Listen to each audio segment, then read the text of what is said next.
In recent weeks, we've compared Cyberpunk 2077 to open-world megatons like GTA 5, Red Dead Redemption 2, and CDPR's own The Witcher 3, and it hasn't been a very good look for the new open-world game.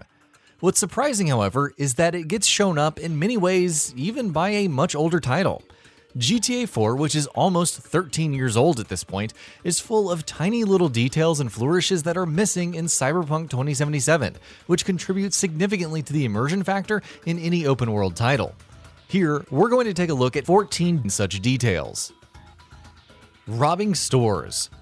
Given the fact that Cyberpunk 2077 is set in a dystopian future where crime and corruption are rampant, you'd think that actually being able to do major crimes in the open world would be a thing. Sadly, that's not the case. For instance, there's no way for you to rob a store. While GTA 4 had proper store robberies where you could hold up a store owner at gunpoint and take them for everything they had, in Cyberpunk 2077 there is no such system in place. NPCs reacting to carjackings. NPCs reacting to your actions is probably one of the most disappointing aspects of Cyberpunk's open world. Even the way they react to something as basic as you robbing their vehicle is disappointing. Most of the time, all they do is crouch down on the road beside their vehicle immediately after carjackings, while some occasionally do run away. In GTA 4, things are far less predictable, and from NPCs running away to trying to violently take their vehicle right back to even hanging onto car doors while you drive away, they can react in any number of different ways. Falling from heights. There's a lot of high points in Night City to fling yourself off to the ground from, but the results are always disappointingly tame. V's reaction to falling from heights is almost non-existent. The falling animations may as well not even exist, and the impacts lack that oomph. In GTA 4, Nico will scream his lungs out and desperately wave his limbs in the air as he's falling, and crash into the ground with crunching impact.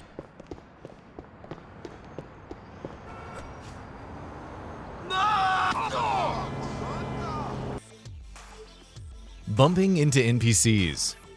Here's another example of how reactive NPCs are even to the simplest of things you do in GTA 4, and how that is definitely not the case in Cyberpunk 2077.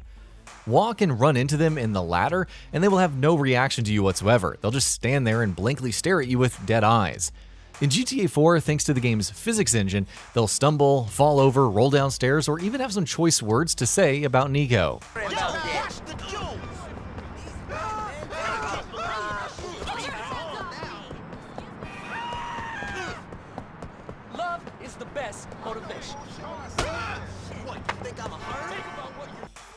Side activities and minigames. GTA 4, like any other GTA game, is full of side activities and minigames to partake in, from throwing darts to, of course, going bowling. None of that is present in Cyberpunk 2077. Though you might spot things like pool tables and what have you in certain locations, there is no way to actually interact with them. Setting yourself on fire.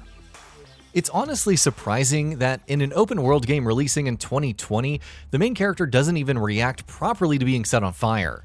V while taking damage from standing in flames and has no reaction to the same whatsoever.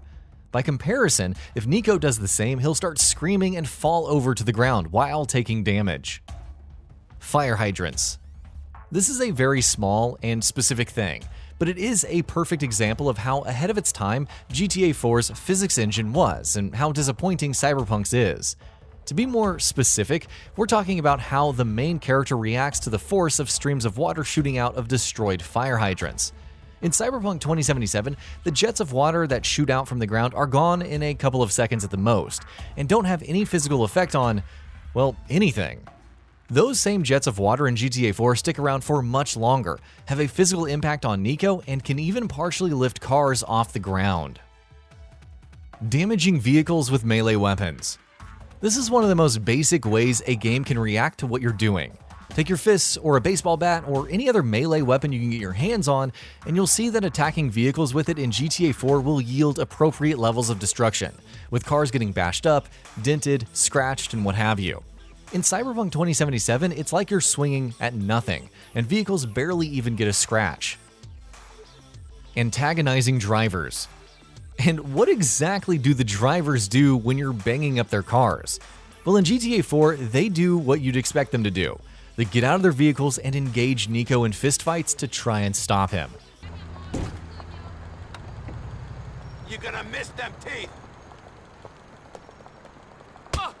In Cyberpunk, they just stay inside their cars and might occasionally raise their hands in fear. Driving your car into water. If you're playing an open world game with cars, chances are you'll eventually wind up driving your vehicle into a body of water. If you do that in GTA 4, your car will float around in the water for a bit before it slowly starts sinking to the bottom. Meanwhile, in Cyberpunk 2077, where water isn't so much of an actual physical force as it is set dressing, your car will simply plop right in and drop right to the bottom with zero resistance. Motorcycle crashes.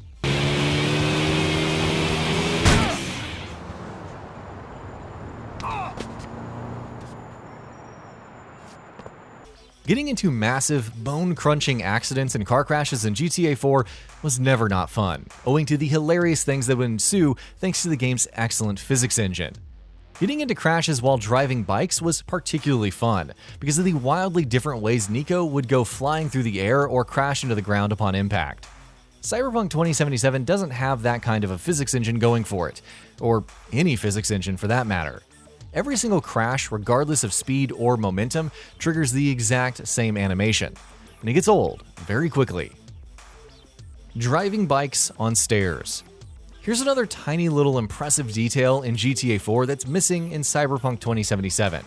Try driving a bike up a set of stairs in GTA 4 and you'll see its wheels and suspension reacting appropriately to the bumpy surface. Meanwhile, in Cyberpunk, bikes drive up and down stairs like they're flat surfaces, and if you look closely, you can even see the edges of the tires clipping through the steps. NPCs reacting to rain. The relative lack of dynamic weather systems in Night City is another one of Cyberpunk 2077's open world's disappointing elements. In fact, even the weather systems that are in the game are mostly just there for aesthetic reasons. For instance, when it rains, NPCs won't have any reaction to that whatsoever, and will simply keep going about their listless walks around the city as they normally would. In GTA 4, when it starts raining, NPCs will bring out their umbrellas, run across sidewalks to get to their destinations quickly, and even use things they have in their hands like newspapers or briefcases to cover their heads. Drivers reacting to car crashes. Finally, let's end with yet another example of the disappointing reactions NPCs have to the things that you do in Cyberpunk 2077. Crash into their vehicles while driving your own, and they'll do nothing at all. They'll just keep sitting behind the wheel and wait for you to drive out of their way, since they also don't know how to drive around you. Hell, sometimes they don't even spawn until after you've crashed into them. In GTA 4, NPCs will hurl curses at you if you crash into their cars, get out of their vehicles to inspect the damage, or might even die if you hit their cars hard enough. And that about does it for this video. If you enjoyed what you watched and want to see more from Gaming Bolt, you can always hit that subscribe button and turn on the bell icon next to it. That way you will never miss any of our videos.